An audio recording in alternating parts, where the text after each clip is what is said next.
My YouTube channel. तो ये video based होने वाला है नवरात्रि व्लॉग पे, ठीक है। तो आज अष्टमी का दिन है और हम लोग आज घूमने जा रहे हैं। तो मैं अपनी दादी के साथ बेसिकली निकल रही हूँ। सो जो भी क्लिप्स मैं लेने वाली हूँ इस व्लॉग में मैं आपके साथ सब कुछ शेयर करने वाली हूँ। सो बेसिकली मैं ऑलरेडी यूट्यूब के लिए ही मैं एक मेकअप ट्यूटोरियल वीडियो शूट कर रही थी। तो मैंने ये कैजुअल सा मेकअप लुक कैरी कर लिया है। अब मुझे बस अपने बालों को फिक्स करना है। सो मैं जा रही हूँ तैयार होने। मुझे बाल ही बांधने थे, तो मैंने सोचा क्यों ना मैं वीडियो के साथ साथ ही अपने बालों को बांध लूँ। तो मैंने अपने बाल थोड़े से दिखाए, फिर मैंने कंघी किया है, फिर मैंने सोचा यार ये लुक अच्छा नहीं लग रहा है कुछ। तो मैंने सोचा अब दादी से ही पूछना पड़ेगा दादी क्या कहती है। बिकॉज खुले बालों में क्या होता है ना, जब हम अगर मेला घूमते हैं तो हम बेसिकली पागल बन के वापस आते हैं। आई फील घूमने में तो ये हेयर स्टाइल बहुत ही ज़्यादा बेकार हो जाएगा, ठीक है। पूरे बाल मैं पागल बन के आऊँगी। सो मुझे कुछ समझ नहीं आ रहा है क्या बाल करूँ मैं, ठीक है। हेयर स्टाइल क्या होना चाहिए। तो जब मुझे नहीं समझ में आता है मैं क्या करती हूँ, मैं अपनी दादी से पूछती हूँ। दादी दादी बाल खुला जाए कि या बांध के, जल्दी बताओ यार। व्हाट इज तोरा जे पसंद हो पड़ा तो फिर मेला से आएंगे तो पगली नहीं हो जाएगा। बांध ले ना, ओके। सो दादी ने बोला है बाल बांधने को, मैं बांधने वाली हूँ। पता है आपको मेरा फ़ोन चार्ज नहीं है, पता नहीं मैं कैसे ब्लॉग करूँगी। मैं सोच रही हूँ एक बेसिक सा बन कर लेते हैं, ठीक है। क्योंकि पूरा पैदल ही घूमना है, पूरा मेला मुझे कवर करना पड़ेगा पैदल। ये एक दो जुल्फ, एक दो आगे के बाल इज़ मैंडेटरी, वरना चिपटू टाइप का लुक आएगा। और बस मेला ही घूमना है। सो आई फील एक बेसिक सा बन बहुत सही रहेगा।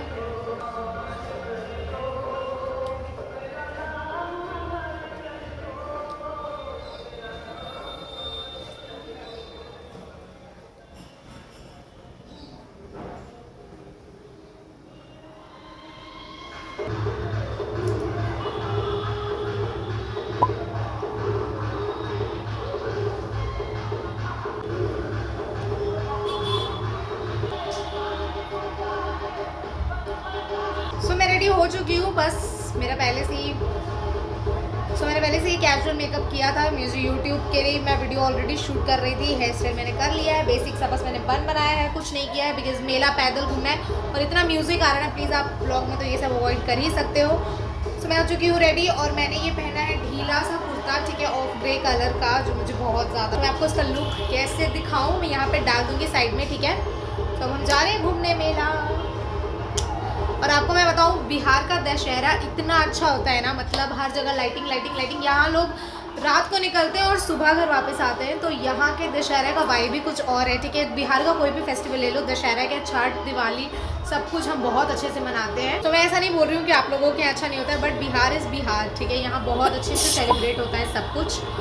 सो बस बोलने से नहीं, मैं आपको दिखाऊंगी भी, ठीक है, क्या लाइटिंग क्या। वैसे तो मैं दादी के साथ जा रही हूँ, तो मैं उनको दिल में पेस मेकर लगा हुआ है, तो उनको ज़्यादा म्यूज़िक और भीड़ भाड़ में नहीं लेकर जाना है। तो इसलिए मैं अभी निकल रही हूँ दादी को लेकर। तो 1 घंटे में मैं उनको घुमा कर ले आऊँगी, क्योंकि हमारे घर के पास में ही सारा कुछ है, मेन जगह पे ही है हमारा घर। तो वहाँ पे इजीली हम कवर कर लेंगे सब कुछ।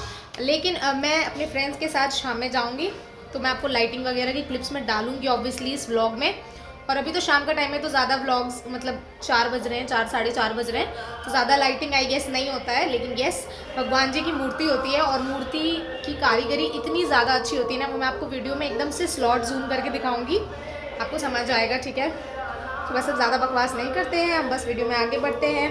Just stay tuned in the video for some amazing amazing clips. तो दादी रेडी हो रही है, रेडी हो चुकी है। तो इसके बाद मेरे घर पे नवरात्रि की कथा हो रही थी, जो कि मेरे छोटे वाले चाचू कर रहे थे। सो उनको तो हम डिस्टर्ब नहीं कर सकते थे। सो हमने आंटी को बाय बोला और फिर हम निकल गए, बिकॉज हमें लेट हो रहा था। मां दुर्गा की स्तुति और तब गंधर्वगण एवं और जाते जाते मेरे दादी जी मिल गए, जो कि अकेले बैठे हुए थे। तो हमने किया उनको बाय। तो हम बस नीचे उतर रहे थे और ये हमारी गली है निकलते ही, जो कि अभी खाली। ये देखो लाइटिंग, अभी 4 बज रहे थे तो ज़्यादा लाइटिंग नहीं हो रही थी। ये पहला पंडाल है जो हमने विजिट किया।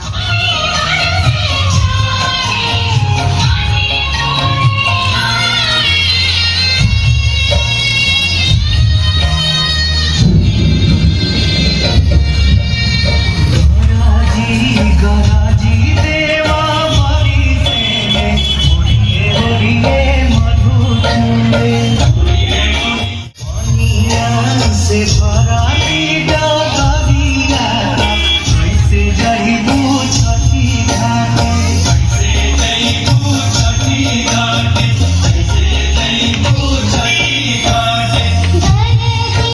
दादी ने मुझे ये प्यारा सा टीका, जो कि वो काफ़ी कोशिश कर रही थी कि परफेक्ट सा लग जाए। उसके बाद हम निकल चले अगले पंडाल की तरफ, जो कि थोड़ा सा दूर था और धूप हो रही थी काफ़ी, सो ज़्यादा लोग नहीं थे। फिर मेरी नज़र पड़ी दादी के मेरे हाथ पकड़ने की स्टाइल पे, जो कि मुझे बहुत ज़्यादा प्यारा लग रहा था। मुझे लग रहा था अभी मैं छोटी बच्ची, जबकि मैं 22 साल की हो गई हूँ, फिर भी दादी मेरे इतनी केयर करिए। सो यू नो, आप कितने भी बड़े हो जाओ, आप अपने बड़ों के लिए आप हमेशा छोटे बच्चे ही होते हो। सो ये दूसरे पंडाल का एंट्रेंस था, अभी काफ़ी खाली है बिकॉज लोग यहाँ पे घूमने निकलते ही 7 बजे के बाद है। और फिर आ गई ये माता की मूर्ति, जो कि बहुत ही सुंदर सी लग रही थी, काफ़ी अच्छी डिटेलिंग थी इसकी।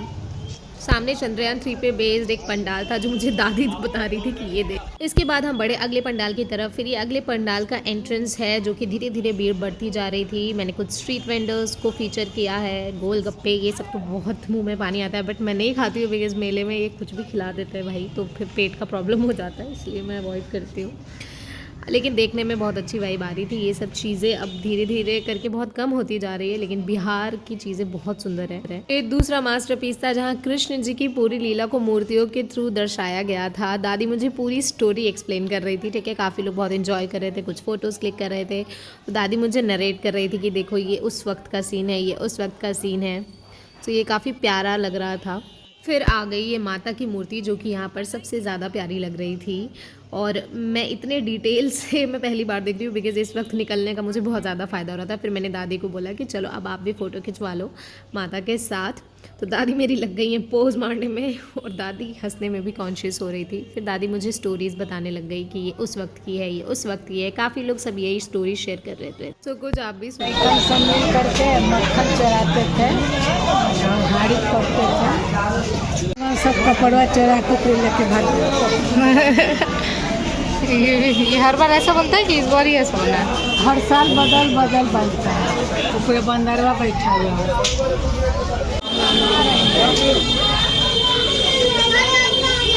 सरिया मांग रहे, सरिया लेके भाग गए। यहाँ की सारी मूर्तियाँ कवर करने के बाद फाइनली हम अगले पंडाल की तरफ निकल चले, ठीक है। काफ़ी ज़्यादा कम सी भीड़ हो रही थी, और ये मेरे घर के पीछे का एरिया जहाँ मैं यूजुअली नहीं जाती हूँ, तो मुझे रास्ते का कुछ पता नहीं था। बट दादी बस प्रो, ठीक है, उनको तो यहीं पे ज़िंदगी बीता है, तो वो मुझे आराम से हाथ पकड़ के घुमाए जा रही है। ये देख तू तो हमको पटना में भुलवा ही दोगी। हम बोले नहीं दादी, सिर्फ मुझे इस वाले एरिया का जगह नहीं पता है। और जाते जाते मुझे ये खिलौने का स्टॉल दिखा, जो कि मुझे मेरे बचपन की याद दिला रहा था, तो मुझे इसको कैप्चर करने में बड़ा मज़ा आया, ठीक है। ये सब हम बचपन में बहुत ज़िद किया करते थे कि मैं ये चाहिए, ये गुड़िया। ओ गॉड, कितना जल्दी वक्त बीत जाता है। फिर थी ये अगली सी मूर्ति, जो कि मुझे बहुत ज़्यादा सुंदर लगी। आप भी देखो इसकी डिटेलिंग।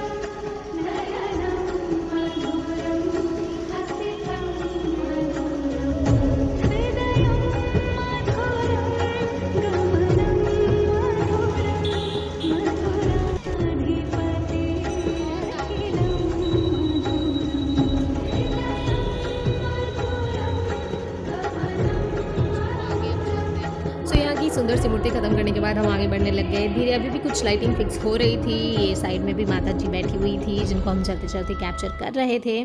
और लाइटिंग अभी जल नहीं रही थी बिकॉज अभी दिन का वक्त हो रहा था, ठीक है। तो हम बस रास्ते में एक्सप्लोर किए जा रहे थे। अब हम आगे बढ़ते गए। फिर ये पंडाल है, जो कि रात में ये बहुत सुंदर लगेगा, ठीक है। और आपको पैर रखने की भी जगह नहीं मिलेगी, तो ऐसा वाला भीड़ होता है यहाँ पर। तो अभी अगर हम आराम से घूम ले रहे हैं ना, तो ये बस टाइमिंग का फ़ायदा है। आगे बढ़ रहे हैं, लोगों को देख रहे हैं।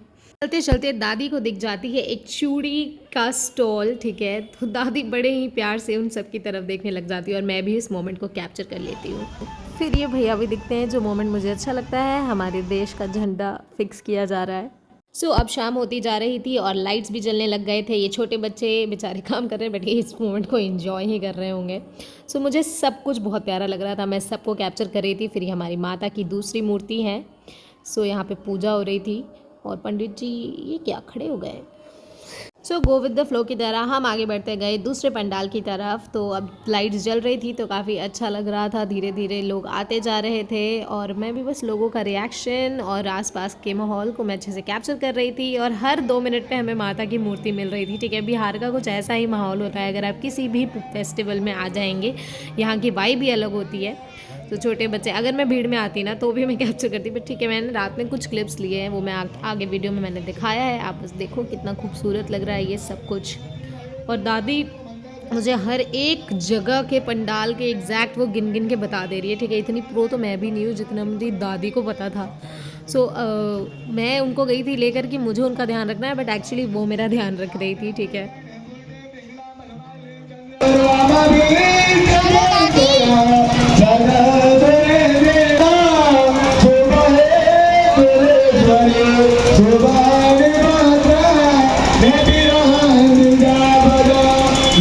तो यहाँ से निकलते ही ना बगल में ही गंगा मैया जी हैं।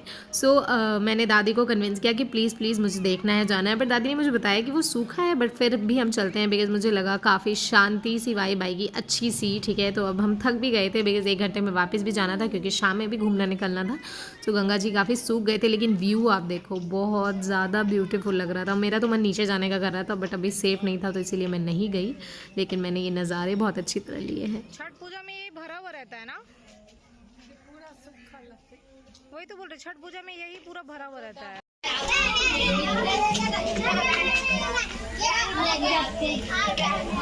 कितना अच्छा लग रहा है यहाँ पे।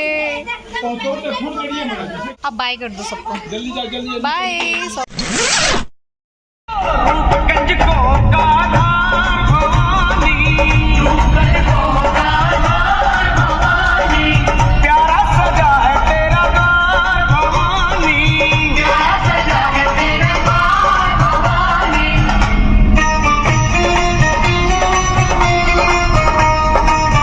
फाइनली रात हो गई थी और मैंने शुरू कर दिया है रात के शॉट्स लेना। ठीक है, आप सबका फेस देख लो, सब कहीं ना कहीं बहुत ज़्यादा क्यूरियोसिटी से भरे हुए होते हैं और मुझे तो ये वाइब पर्सनली इतनी ज़्यादा अच्छी लगती है। यहाँ का दशहरा इज़ लाइक हेवन। ठीक है, बहुत मज़ा आता है।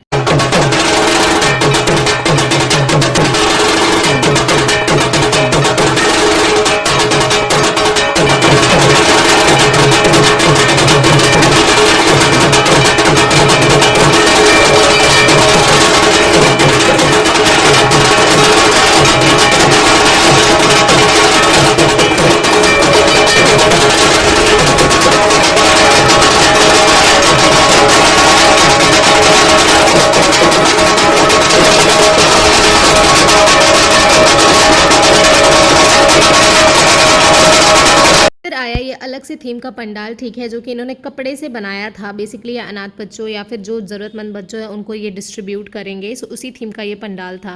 हम पहुंचे पटना का मरीन ड्राइव। ठीक है, जो कि यहाँ पे मुझे काफ़ी अच्छी वाइब आ रही थी और मुझे भूख भी लग रही थी, तो मैंने खाए छोले भटूरे और पाव भाजी। और ऑनेस्टली मैंने सोचा था कि छोले भटूरे का टेस्ट अच्छा नहीं होगा, बट वो अच्छा निकल गया और पाव भाजी बहुत ही टट्टी सी निकल गई, एक प्लेट। सो बस हम ज्ञान राजा चाट हाउस के साथ इस ब्लॉग को एंड करते हैं, मिलते हैं।